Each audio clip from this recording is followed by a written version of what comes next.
আসসালামু আলাইকুম। আজকের ভিডিওতে আমি আপনাদের সাথে দোকান ছাড়া অল্প টাকার মধ্যে খাবার হোটেল ব্যবসার আইডিয়া শেয়ার করব। তো আপনি যদি অল্প পুঁজিতে ব্যবসা করতে চান তাহলে আজকের এই ভিডিওটি দেখতে পারেন, আপনার জন্য হেল্প হতে পারে। এবং আজকের এই খাবার হোটেল ব্যবসাটি আপনি গ্রাম অথবা শহরে শুরু করতে পারবেন। তো যাই হোক, আমরা কথা না বাড়িয়ে মূল আলোচনাতে ফিরে আসি। তো এই খাবার হোটেলের ব্যবসাটা আমরা দোকান ছাড়া কিভাবে শুরু করব, ঠিক আছে? শুরু করার বিষয়টাতে প্রথমে আসি। তো শুরুটা হচ্ছে যে আপনি গ্রামে ব্যবসাটা করবেন নাকি শহরে ব্যবসাটা করবেন। তো আমি গ্রাম দিয়েও বোঝানোর চেষ্টা করি, শহর দিয়েও বোঝানোর চেষ্টা করি, যাতে সবারই সুবিধা হয়। তো আপনি যদি গ্রাম থেকে দোকান ছাড়া এই খাবার হোটেলের ব্যবসাটা শুরু করতে চান, সেক্ষেত্রে দেখা গেল যে আপনি গ্রামের কোথায় এই ব্যবসাটা করবেন। আপনি কি বাজারের মধ্যে করবেন, বাজারের সাইডে করবেন, নাকি কোনো একটি প্রতিষ্ঠানের সামনে করবেন, নাকি থানা পর্যায়ে করবেন, অথবা জেলা শহর পর্যায়ে করবেন, যেখানেই হোক না কেন যে কোনো একটি প্লেসমেন্ট জায়গার মধ্যে দেখা গেলো যে আপনার ব্যবসাটা হতে পারে। এখন কথা হচ্ছে যে আপনি যেখানে করতে চাচ্ছেন সেখানে আপনার দোকান নেওয়ার প্রয়োজন নেই।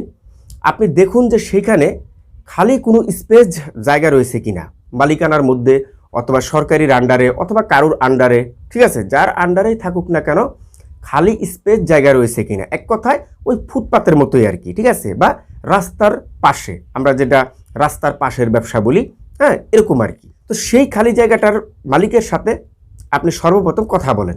কথা বলার পরে সেই জায়গাটা আপনি নিন, নেওয়ার পরে সেখানে আপনি ভাসমানভাবে উপরে একটু চাল টাল দিয়ে ভাসমানভাবে একটি খাবার হোটেল খাবার আইটেম বিক্রি করার মতন একটি প্লেসমেন্ট তৈরি করেন। উপরে একটি চাল টাল দিয়ে বা যেটি করেন না কেন দিয়ে দেখা গেলো নিচে আপনি বেঞ্চ বা টেবিল আকারে দিয়ে দিলেন, বেশি বড় সড়ো নয়, অল্প পরিসরে, ছোট পরিসরে। ধরেন 2টা টেবিল অথবা 3টা টেবিল ফার্স্ট টাইম, ঠিক আছে। চাহিদা যদি বেড়ে যায়, যদি দেখেন যে না রাস্তার মানুষজন খাওয়া দাওয়া করতেছে আপনার এখানে, আপনিও ভালোই বিক্রি করতেছেন, আপনার ব্যবসাটা চলতেছে, মানুষ আপনার খাবারগুলি অ্যাকসেপ্ট করছে, তখন আপনি ধীরে ধীরে একটু জায়গা বলাতে পারেন। এখন ওইখানে যে আপনি ভাষ্যমানভাবে এই খাবার হোটেলের ব্যবসাটা করবেন, এখন খাবারগুলি আপনি কোথায় রান্না করবেন, কোথা থেকে নিয়ে আসবেন, কারণ ওইখানে তো আপনার স্পেসিফিক অল্প একটু জায়গা শুধুমাত্র বিক্রি করার জন্য। সেক্ষেত্রে আপনার প্রত্যেকটা খাবার আপনার বাসায় রান্না করতে হবে। ধরেন আপনি আপনার বাসায় ভাত রান্না করে দুপুরের আগে নিয়ে চলে আসছেন। আপনি যেই তরকারির আইটেমগুলি বিক্রি করবেন সেগুলি আপনি নিয়ে আসলেন, আপনি যেই ভর্তা আইটেমগুলি বিক্রি করবেন সেগুলি আপনি নিয়ে আসলেন ইত্যাদি। এগুলি সব আপনার বাসায় সকাল থেকে রান্নার একটি তোড়জোড় চলবে। আপনি 12টার মধ্যে দেখা গেলো বা 11টার মধ্যেই আপনার টেবিলগুলি আপনি সাজিয়ে ফেললেন। আপনার বিজনেসটাই থাকবে হচ্ছে যে আপনি দুপুর থেকে শুরু করবেন, সন্ধ্যা পর্যন্ত আপনি এরকমভাবে এই খাবার আইটেমগুলি বিক্রি করতে থাকবেন, ভাত তরকারি ইত্যাদি। রাত্রে 9টা 10টা পর্যন্ত আপনি বিক্রি করতে পারেন, সমস্যা নেই, যদি আপনার ওইখানে চলে। যেভাবে গ্রামের কথা বললাম, শহরের রাস্তার পাশে, যে কোনো একটি প্রতিষ্ঠানের সামনে, হ্যাঁ, যে কোনো একটি ফুটপাতে, বাজারের আশপাশে, হ্যাঁ, বা একটি গার্মেন্টসের সামনে, এরকম সামনে আপনি একটি রাস্তার পাশে জায়গা চুজ করে নেবেন। এখন সেখানে আপনি সেমভাবে দিলেন এবং সেমভাবে আপনি বাসা থেকে রান্না করে নিয়ে এসে আপনি ওইখানে দুপুরের লাঞ্চ থেকে শুরু করে রাত্রের 8টা 9টা 10টা পর্যন্ত আপনি আপনার সেই ভাত তরকারি ভর্তা ইত্যাদি আপনি বিক্রি করবেন। দুপুরের পর থেকে রাত পর্যন্ত আপনার এই খাবার আইটেমগুলি চলে। অনেকে দেখা গেলো যে 4টা 5টার সময় ভাত খায়, অনেকে সন্ধ্যা 7টার সময় ভাত খায়, রাস্তার মানুষজনের কথা বলতেছি, ফুটপাতের মানুষজনের কথা বলতেছি ইত্যাদি। আপনি এই খাবার আইটেমটা এরকমভাবেই পরিবেশন করবেন, একজন মানুষ যাতে খাওয়ার পরে বুঝতে পারে যে না এটা আমার ঘরের মধ্যে খেলাম, এক কথায় ঘরোয়া পরিবেশ। সে যাতে বুঝতেই না পারে যে সে একটি হোটেলের মধ্যে বা ফুটপাতের মধ্যে বসে খেলো। দেখেন, মানুষ যখন ফুটপাতে খাবার খায় বা রাস্তার পাশে খাবার খায়, তখন কিন্তু তারা গরুর মাংস বা মুরগির মাংস বা দামি খাবার খোঁজে না, রুই মাছের মাথা খোঁজে না, তারা একটু কম প্রাইসে ভালো খাবার খোঁজে। আপনিও এটাই প্রোভাইড করবেন।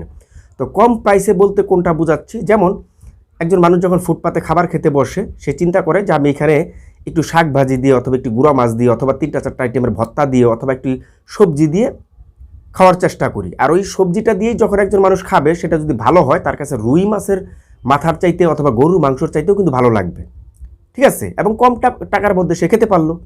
এখন ওইটাই আপনাকে ফোকাস দিতে হবে, তাহলে কিন্তু আরও বেশি চলবে। তো সেক্ষেত্রে দেখা গেলো আপনি একটু নতুন নতুন তরকারি, নতুন নতুন আইটেম অ্যাড করতে পারেন। যেমন দেখা গেলো যে আপনি 4টা 5টা আইটেমের ভর্তা কালেকশন, হ্যাঁ, বা 10-12টা ভর্তা কালেকশন আপনি রাখলেন। এই আলু ভর্তা, শুটকি ভর্তা, চাপা ভর্তা, চান্দা মাছের শুটকি ভর্তা ইত্যাদি। তার পাশাপাশি আপনি দেখা গেলো যে কচু শাক দিয়ে চিংড়ি মাছের একটি আইটেম রাখতে পারেন, তার পাশাপাশি আপনি চিংড়ি মাছ দিয়ে লাউ একটি আইটেম রাখতে পারেন। এগুলি সবই লো প্রাইসে কিন্তু খাওয়া যাবে। দেখা গেলো যে আপনি টমেটোর একটা ছাঁচনি রাখলেন, হ্যাঁ, বা আপনি দেখা গেলো যে একটা বিভিন্ন রকমের শাকের আইটেম রাখলেন, লাল শাক, পালং শাক, পুঁই শাক, হ্যাঁ হ্যাঁ, এই সমস্ত শাক আইটেম রাখলেন, গুঁড়া মাছ আইটেমটা রাখলেন, আপনি বেগুন ভাজি করলেন। এই যে আমি আইটেমগুলি বললাম, এগুলি বলে দেওয়ার উদ্দেশ্য হচ্ছে যাতে আপনারই উপকার হয়, যদিও ভিডিও লং হয়ে যায়, যাতে আপনার উপকার হয়, আপনি যাতে ব্যবসাটা করে খেতে পারেন।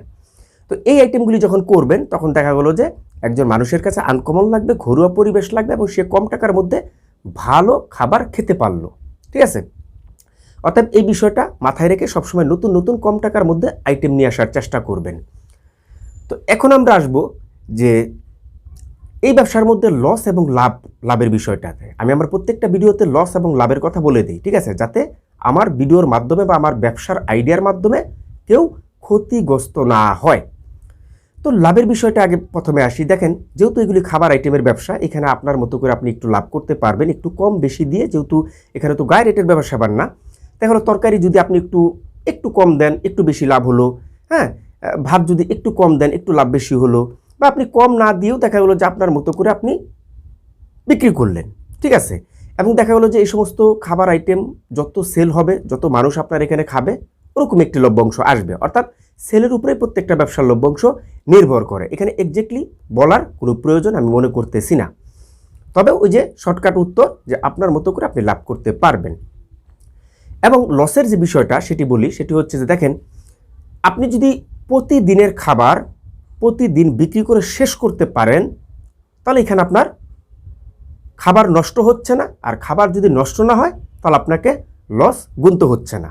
অতএব লস যাতে না হয় সেই দিকে আপনাকে নজর রাখতে হবে, যে আমার সেলটা একটু কম হচ্ছে, আমি দ্রুত তাড়াতাড়ি এটার ব্যবস্থা করি, অন্তত পক্ষে যে কিভাবে এই খাবারটা টাটকা রাখা যায়, কিভাবে এটা নষ্ট যাতে না হয় সেই ব্যবস্থা নেওয়া যায়, যাতে আমার লস না হয়।